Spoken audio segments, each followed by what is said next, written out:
Iya, gue tahu di range harga 3 jutaan banyak HP dengan merek dan varian yang lebih gahar dan lebih kenceng. Tapi kalau lo mau cari aman, Galaxy A26 5G ini bisa jadi pilihan. Kalau ngomongin chipset, A26 5G ini pakai Exynos 1380 yang spec-wise aman lah buat penggunaan harian kayak sosial media, misalnya scrolling TikTok, Instagram.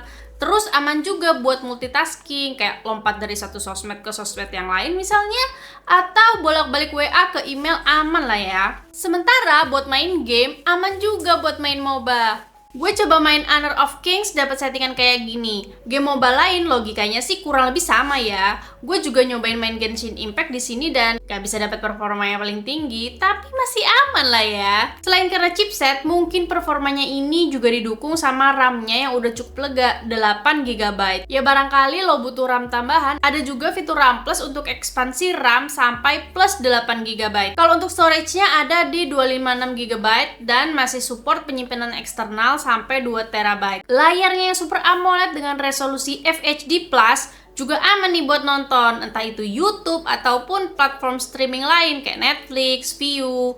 Ukuran layarnya juga cukup gede sih, 6,7 inci. Nah, yang kedua, aman buat bikin postingan. Iya, aman. Soalnya menurut gue, hasil foto dari Galaxy A26 5G ini cukup konsisten dan diproses dengan baik. Jadi aman kalau mau diposting di berbagai platform media sosial. Dalam pencahayaan yang memadai, baik auto maupun portrait, itu punya karakteristik warna yang cukup vibrant. Jadi cocok banget buat foto pemandangan. Gue selalu suka sama warna langit yang ditangkap sama kameranya Samsung nih. Tapi untuk tanaman, menurut gue nih, kali ini warnanya tuh nggak se-vibrant biasanya. Tapi menurut gue ini soal selera sih. Ada yang sukanya hijau royo-royo kayak yang dulu. Mungkin ada juga kan yang suka warna yang lebih natural kayak yang sekarang. Kayak lebih mirip sama apa yang kita lihat pakai mata kita. Ini tuh berlaku buat kamera belakang maupun kamera depan ya.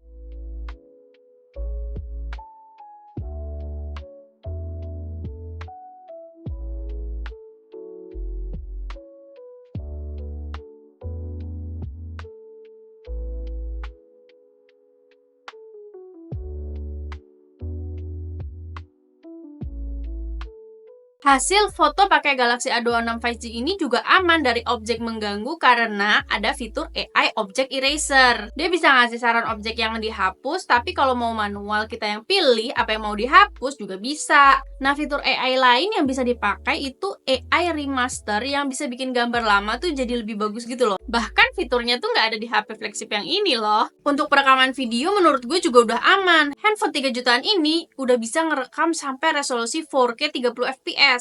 Bisa sih 60 fps tapi resolusinya Full HD. Again, dengan pencahayaan yang memadai, menurut gue sangat memungkinkan untuk bikin konten pakai Galaxy A26 5G ini. Akan lebih bagus kalau pakai mic tambahan, tapi kalaupun enggak, suaranya juga masih bisa diandalkan. Ya, coba lihat.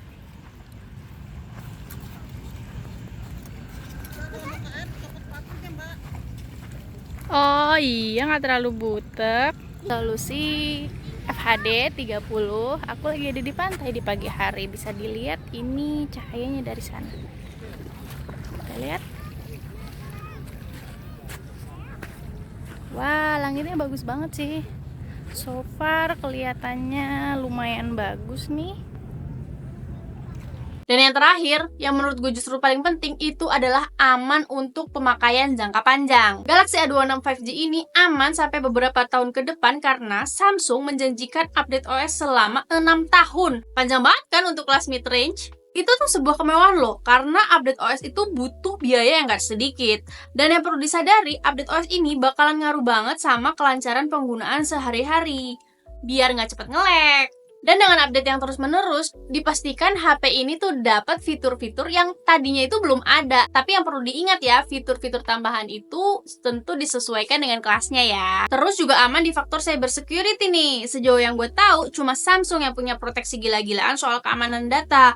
Thanks to One UI yang fiturnya udah banyak banget nih, mulai dari Knox Vault yang punya chip khusus untuk melindungi data sehingga gak gampang ditembus sama hacker, terus Secure Folder buat menyimpan aplikasi yang gak bisa diakses sembarangan, sampai Call Blocker, ya intinya buat memblokir panggilan spam. Bahkan bodinya pun aman karena udah pakai Gorilla Glass Victus tuh.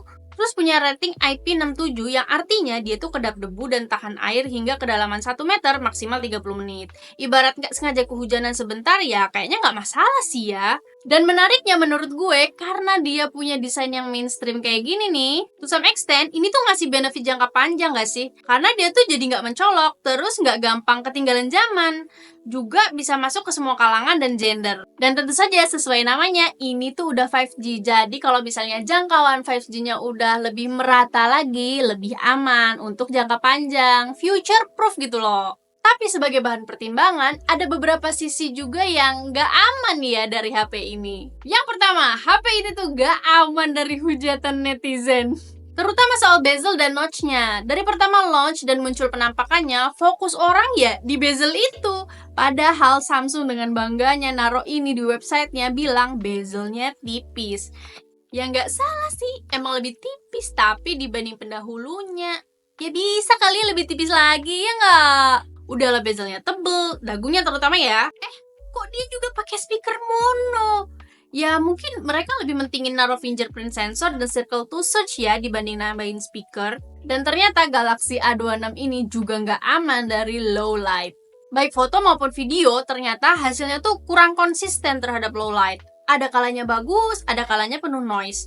Mungkin karena di kondisi low light, kameranya butuh waktu lebih untuk nangkap cahaya, sehingga risiko untuk blur itu jadi lebih tinggi. Dia juga nggak aman nih dari overprocessing baik foto maupun video. Ini kejadian terutama pas rekam video pakai kamera depan yang memang resolusinya itu lebih kecil dibanding kamera utama. Untuk mengkompensasi hal tersebut, asumsi gue nih ya, detailnya itu dinaikin dengan software processing yang sayangnya menurut gue hasilnya tuh berlebihan. Hasilnya tekstur kulit itu jadi geradakan gini loh. Percayalah, muka gue tuh gak segeradakan itu juga. Kesimpulannya menurut gue HP ini tuh anti mainstream ya. Di saat yang lain tuh kayak jor-joran ngejar performance, dia itu memilih untuk main aman jadi all-rounder di segala aspek. Bahkan di aspek yang jarang dipikirin sama konsumennya sendiri. Kayak keamanan data dan kepastian update OS selama 6 tahun. Karena gak semua orang tuh ngejar performa. Ada juga yang ngejar yang awet dan tahan lama.